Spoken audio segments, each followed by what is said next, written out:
Everyone and welcome back to my YouTube channel. और आज हम स्टार्ट कर रहे हैं आर्टिकल 132 ऑफ इंडियन कॉन्स्टिट्यूशन, जिसमें दिया गया है appellate jurisdiction of supreme court. अब एपीलेट ज्यूरिसडिक्शन इस वर्ड से हमें समझ के आते हैं। तो फर्स्ट थिंग इसमें क्या बताई गई है, एपीलेट को अगर हम दो पार्ट्स में डिवाइड करते हैं तो पहला पार्ट आता है अपील। ठीक है, अपील क्या है, हम अपील वर्ड से ही हमें समझ आ रहा है कि कहीं याचिका दायर हो रही है, बट कैसे हो रही है, ये क्या हो रहा है, किधर अपील लग रही है, वो सब हम देखते हैं। तो जो फर्स्ट थिंग है उसमें क्या बताया गया है कि जैसे फॉर एग्जांपल ए पर्सन के ऊपर कोई केस चल रहा है और ए पर्सन अपने लोअर कोर्ट में इस केस को सॉर्ट करवा रहा है, बट ये क्या है, लोअर कोर्ट के डिसीजन से ये सेटिस्फाई नहीं होता ए पर्सन, तो ये कहा जाता है, ये जाता है हाई कोर्ट में। ठीक है, राजस्थान के हाई कोर्ट में चला गया। अब उस भी पार्ट से, उस भी जो हाई कोर्ट है उसके डिसीजन से भी ये सेटिस्फाई नहीं होता ए पर्सन, तो ये अब कहाँ जाएगा, सुप्रीम कोर्ट ऑफ इंडिया जाएगा, जिधर ये अपना केस को रखेगा। अगर और जब भी सुप्रीम कोर्ट में केस पहुंच जाता है और उसका कोई जुरिस्डिक्शन आ जाता है, उसका कोई जजमेंट आ जाता है, तो वो माननीय होता है। इसमें बताया गया है कि जो सुप्रीम कोर्ट है वो हाईएस्ट कोर्ट ऑफ अपील है। छोटे लोअर कोर्ट्स हैं, लोअर कोर्ट से डिस्ट्रिक्ट कोर्ट्स में जाएगा, पंचायती राज से डिस्ट्रिक्ट कोर्ट में चला जाएगा, इसके बाद हाई कोर्ट से सुप्रीम कोर्ट में जाएगा, बट जब सुप्रीम कोर्ट में जाएगा तो वो चीज़ क्या होगी, हाईएस्ट कोर्ट ऑफ अपील, इससे ऊंचा कोई कोर्ट ही नहीं है। ठीक है, इसके बाद बात आती है, a person can appeal to supreme court against the decisions of high court और लोअर और सबऑर्डिनेट कोर्ट्स या डिस्ट्रिक्ट कोर्ट। ठीक है, तो एक कोई भी पर्सन है वो अगर अपने किसी भी decision, lower court, subordinate courts या फिर डिस्ट्रिक्ट कोर्ट्स या फिर पंचायत के डिसीजन से अगर सेटिस्फाई नहीं होता तो वो अपील कर सकता है सुप्रीम कोर्ट में against the decisions of high court के डिसीजन के अगेंस्ट, लोअर कोर्ट के डिसीजन के अगेंस्ट। ठीक है, however the high court must certify that the case fit for appeal.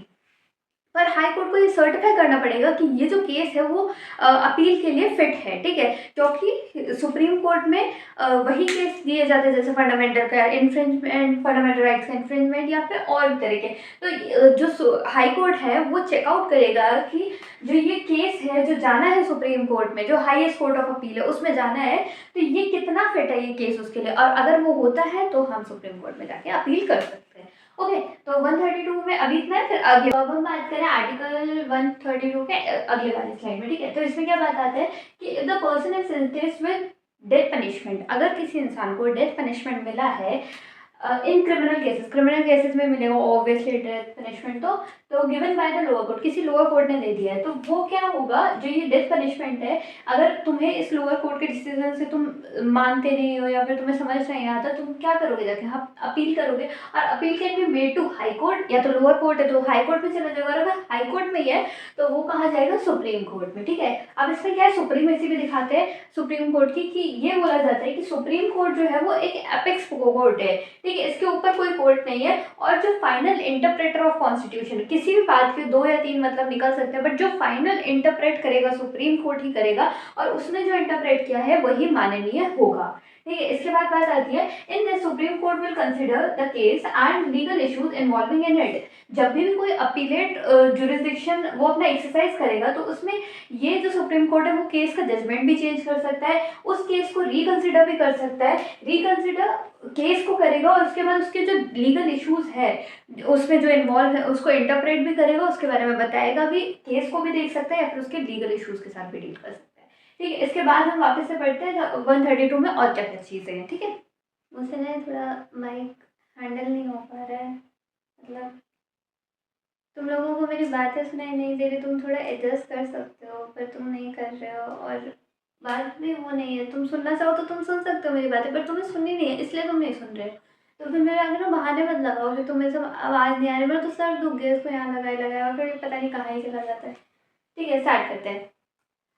इसका ना अभी अपन बेयर एक्ट की लैंग्वेज में पढ़ रहे हैं। ठीक है, तो अभी क्या है, जो अपन ने नॉर्मल मतलब था उसका तो वो तो अपन ने पढ़ लिया। ठीक है, बट उसके बाद एक चीज़ और इन्वॉल्व होती है इसमें कि बेयर एक्ट की लैंग्वेज में क्या है, तो उसको भी हम थोड़ा सा सिंप्लीफाई करके पढ़ लेते हैं।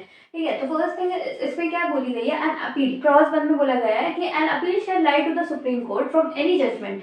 एक अपील लाइव होगी सुप्रीम कोर्ट में, चाहे किसी भी जजमेंट पे, डिक्री या फिर final order of high court. देखो कि हाई कोर्ट ने या तो कोई जजमेंट दिया है या कोई डिक्री दी है या कोई फाइनल ऑर्डर दिया है किसने, हाई कोर्ट में। पर अगर इसके ऑर्डर से हम सेटिस्फाई नहीं होते with in the territory of India, territory बहुत इंपॉर्टेंट है, ठीक है, उससे अगर हम वो नहीं हो पा रहे, कोई भी ऑफेंडर है वो सेटिस्फाई नहीं हो पा रहा उसके जजमेंट से, तो वो कहाँ जाएगा, वेदर इन द सिविल और क्रिमिनल, चाहे वो सिविल केस हो, चाहे वो क्रिमिनल केस हो, या फिर कोई अदर प्रोसीडिंग हो। If high court certifies under article 134A, अगर हाई कोर्ट इस सेंटेंस को ही छोड़ो, सबसे पहले यहाँ से देखो, जजमेंट है, डिक्री है, फाइनल ऑर्डर है, किसने पास किया है, हाई कोर्ट ने, with in the territory of India, ठीक है, चाहे वो सिविल मैटर हो, क्रिमिनल मैटर हो, या फिर कोई अदर प्रोसीडिंग हो, ठीक है। अगर हाई कोर्ट सर्टिफाई करता है आर्टिकल 134A में कि ये केस इन्वॉल्व करता है ऐसे सब्सटेंशियल क्वेश्चन जिसमें जो कॉन्स्टिट्यूशन है उसका इंटरप्रिटेशन की जरूरत है, तो ये सारा कहाँ चला जाएगा, सुप्रीम कोर्ट के पास, और एक अपील दायर होगी सुप्रीम कोर्ट के पास इस केस के लिए, ठीक है। तो लास्ट में हम बस एक बार वापस देख लेते हैं कि क्या क्या था।